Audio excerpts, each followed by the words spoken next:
and I'm in the high security area. The hall is a BA. I don't know if you guys can see the numbers and stuff on the halls, but they are listed outside the building, so sometimes you can, I don't know if you can get to where you can see them. But anyway, I'm in BA, which is a high security hall, and I don't know, there's about 80 guys in here. Helps them come down the wall. So that's kind of my status right now. At least I'm not in the hole anymore. Ammon's still over there. He's supposed to be there another week and a few more days, and I don't know if you're able to communicate with him or not.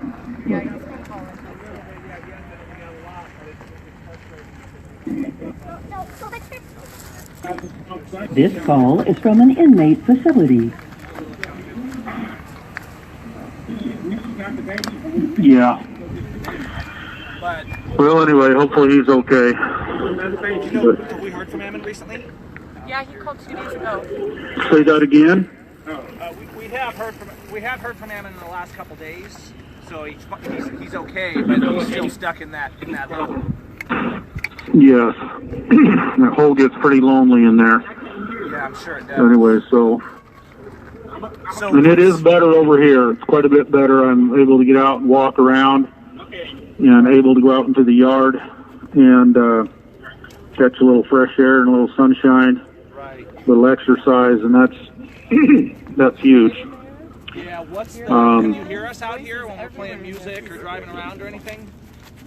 No, I haven't been able to hear you. No, I've only been over here 3 days. Right. And I've only been outside one time. I'm always on the phone trying to do legal work when they're letting them out the door. So I've been missing my chance to get out. And I need to get out more. But then I'm trying to do this legal work too, trying to keep this ball rolling, and I've been a little behind being that I was down in the hole. So Ryan Bundy's on the phone, guys. Ryan Bundy from this facility right here behind us. So from inside here, I have not been able to hear you, but the other guys that are in here have been telling me they can hear you from outside. So. Well, these guys at the guard shack are out here hovering around the entrance, so they can hear you right now. So.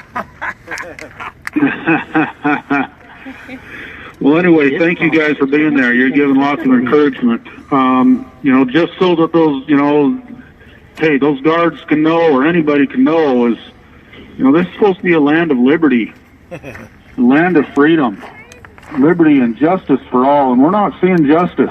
I don't see justice in this system one bit, not one bit.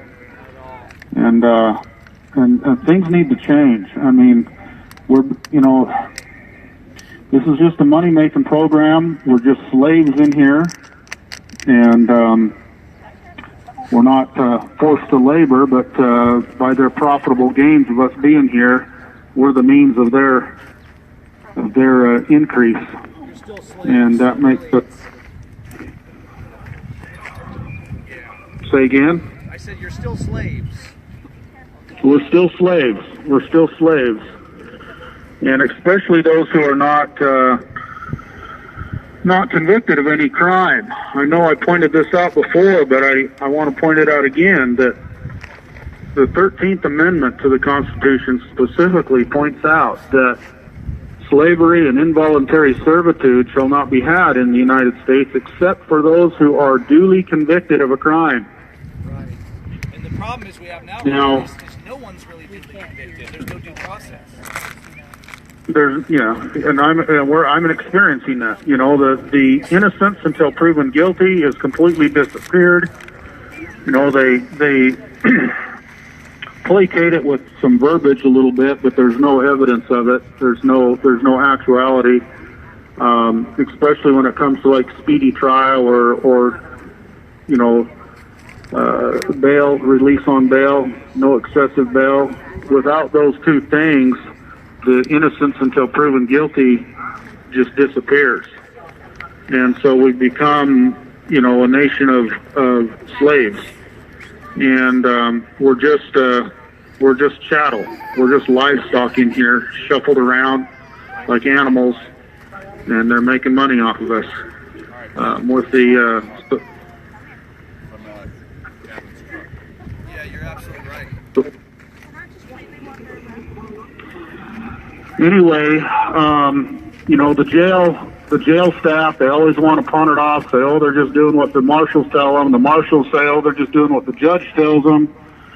And the judges have just become like kings or dictators. And that's not what our founding fathers intended. Our founding fathers had witnessed or experienced themselves similar atrocities. And, and if you study history a little bit, you can find out all about that, about how sometimes they were shipped clear across the ocean over to England to be tried, or they were held in jail for months on end without trial. And our founding fathers wanted to make sure that never happened again. And so that's the reasoning behind these several of these first 10 amendments, the Bill of Rights, was to ensure that this did not happen. And yet here we are, it's happening. Completely against what their intentions were. Now, if you read down through the first 10 amendments, half of them, five out of the 10 have to deal with those who are accused of crimes. Of all the rights that they were trying to protect, it was that serious enough that those who are accused deserved half of the first 10 amendments. To me, that's amazing. Okay, they wanted to make sure that those who are accused of crimes were protected from abuses, protected from tyranny, and that's all but evaporated. Okay, and that's what we've got to make some changes on, because as long as they can simply make arrests, gather you up, gobble you up into their system, our rights have been violated. And this is supposed to be, a land of liberty, not a land of incarceration. And sure, there are some who need to be stopped in their evil actions. There's no doubt about that. Right. And there is a place and a purpose for jails and for incarcerations, but not nearly to the extent. I would say that 90% of these people should go home. Absolutely. It should be that 10%, and that's just pulling a number off the top of my head, but I don't see these guys in here as being the type that need to be incarcerated. Well, right, and the big thing that you brought up just now, Ryan, is the due process. If none of these people have been given due process, it seems to me that they all have to be assumed innocent. I mean, we don't see any trial whatsoever where due process is being afforded anymore. No. And what little process they go through the court, it's so manipulated. The government, the prosecutors, as you've witnessed, can lie. They can manipulate. They can restrict the defense. But again, that goes right back into those amendments. Like the Sixth Amendment. The right to be confronted by our accusers and the witnesses against us. Yeah, exactly. And that's just not happening. This whole idea that there can be crime without a victim. I don't know. We can go into the whole philosophy of what crime is and what without crime is when one person does damage to another person's life, liberty, or property. Exactly. Crime is not just doing something against the laws. Right. And the laws are only supposed to exist to protect the life, liberty, and property of the people. Right. Their inherent rights. So amazing. And that's the only legitimate purpose for government at all, is to protect the rights of the individual, not the group. We have to quit thinking about the group. If each and every single individual is protected in his or her rights, then the group is automatically protected. Right. because each individually is protected. But if you try to protect the group and forget about the individual, then individuals off on the fringes will get left behind and forgotten and trampled on. Exactly. And so, I recall school and so forth talk about, duty to the community, do it for the good of the group, do it for the good of the community, and that's just a communist way to think. Yeah, it is. And communism just doesn't work. Communism for the community, for the best of the community. Right. Well, This call is from an inmate that is not the right way to think. Well, Ryan, And it sounds good. yeah. We all went down last night. We had a meeting in town here in Pahrump, a community meeting, and we got people out to that, and myself and Kelly Stewart, John Lamb, Roger Roots all spoke at that meeting, and we talked about these things there as well to the community. I did bring up the 13th Amendment specifically, as well as the other due process elements, and we kind of discussed all these things that similar to what you're bringing up here. So that went good. They're noticing we're out here. They've actually got there's a Fed out here hanging out that he's from the Department of Defense Intelligence, but he's not hiding it. He's coming out and just saying he's curious about what we're doing and sitting around and talking with people, and we're reminding people to be very careful about what they say. But he says he's not here in his official duty, but he shows up in a suit, and he's been out here the past for hours. He goes to our meetings and he hangs around camp. So it's interesting. They don't like us out here. Well, I'm glad he's just coming out and being straightforward about it rather than trying to be secret agent man. At least that's nice. it's something. But at least you can have an intelligent conversation with him without the perception of obscurity. Well, yeah, I just feel like they're taking a new tactic almost, and the goal is to get us to talk long enough until we say something stupid. Well, I understand that. But we just be wise as serpents and harmless as doves. The easy way would just be for them to honor the Constitution, for them to just recognize the rights of the people, right, and start adhering to what they're supposed to do. To me it seems like they're always wanting to start some battle, start some war. Yeah. And but they want us. They want to use us to be the cause of the reason. Right. And really it should.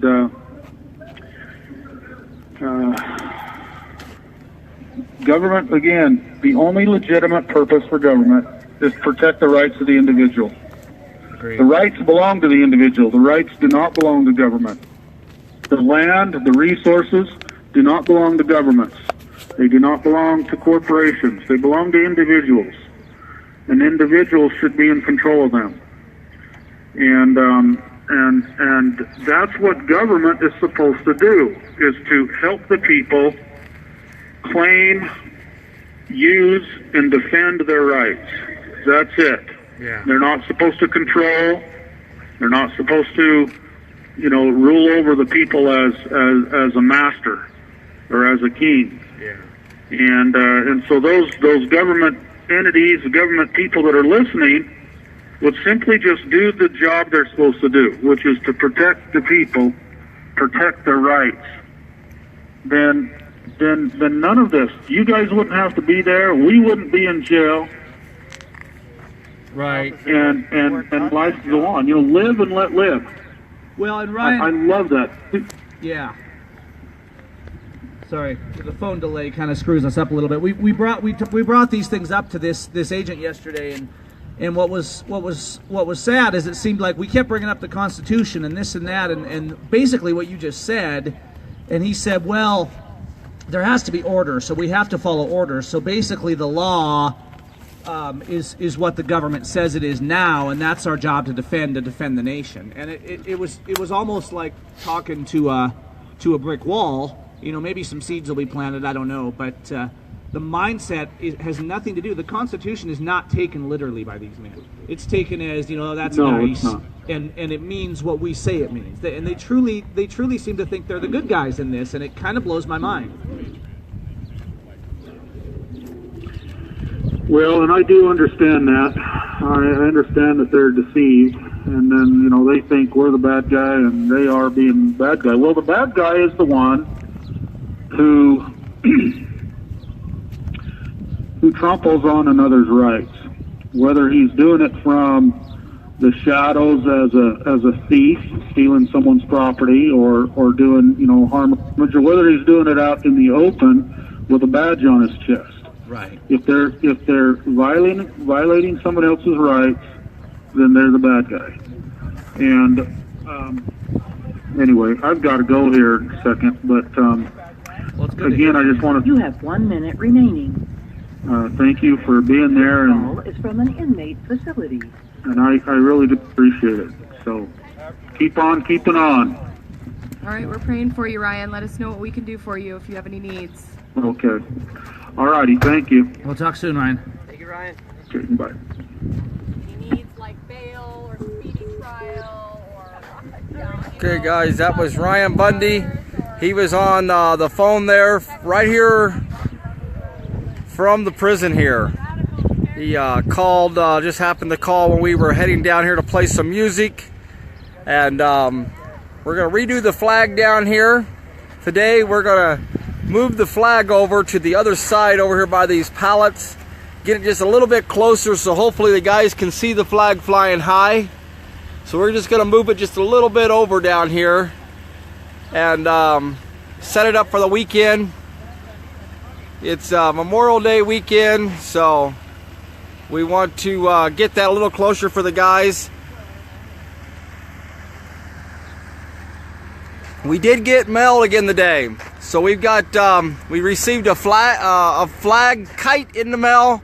There's not much wind down here right now, so we cannot fly that kite just yet unless the wind picks up. This is one of the days we woke up and there's just not much wind, but we'll get that kite flying after a while. It's an American flag kite. We also had someone else sent us a letter today from Oregon. Brother Aaron Auer and his wife Kimberly from Oregon. Aaron ran for governor in Oregon. He also spent a lot of time in the first trial down there with us and prayed with us multiple times. Him and his wife are just awesome people. Aaron also came over here and spent a little bit of time in Camp Liberty, and he went and got on a radio station with me and also prayed the first prayer that radio station had ever prayed on the radio station. So they sent us a letter. I'll try to read that letter a little bit later here today. We did open the mail already, but we got mail again down here at Camp Liberty. Thank you for all your support. We, if people don't know, we are planning on staying longer. We were going to pack up on Monday, but we feel that the need is still here, so we're going to still continue to stay a little bit longer down here. We've got people pulling in all morning from other places, Colorado and Texas, and they've been showing up. I helped cook breakfast down here this morning and fed quite a few people that were already here. The heat's hot today. Probably could be worse, but it's hot. The wind's not blowing, but we're still standing strong down here. The other end of the street is where Camp Liberty is, and this is the back of the prison. And we'll get you another view of the flag if we can. We're gonna get this flag taken down and moved today and get a little bit closer to the prison. But every morning that the prisoners get up, they say they walk out, look up and see if they can see the flag over the top of the big berm over here. And they know we're still here when they see that flag flying, they say. So some of them call us and they say, well, we know you're out there because we've seen the flag.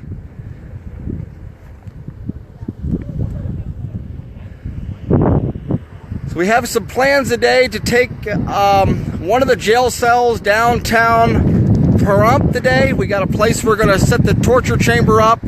as a demonstration for the city and let them know what's going on. So that's going to happen in just a little bit. So there'll be some live streams of downtown Pahrump, and there'll be several of us still here. Also, oh no, Skipper just I flash bombed the video. Flash bombed my video. I hope everybody's still there and okay. But yeah, it's going good. We'll keep you posted. We're gonna play some more music for the guys here after a while, and got a lot planned for the day. Come down and join us if you can. God bless you guys. Thanks for your support. Thanks for coming down here if you're able to. Keep praying for us and stand strong. God bless.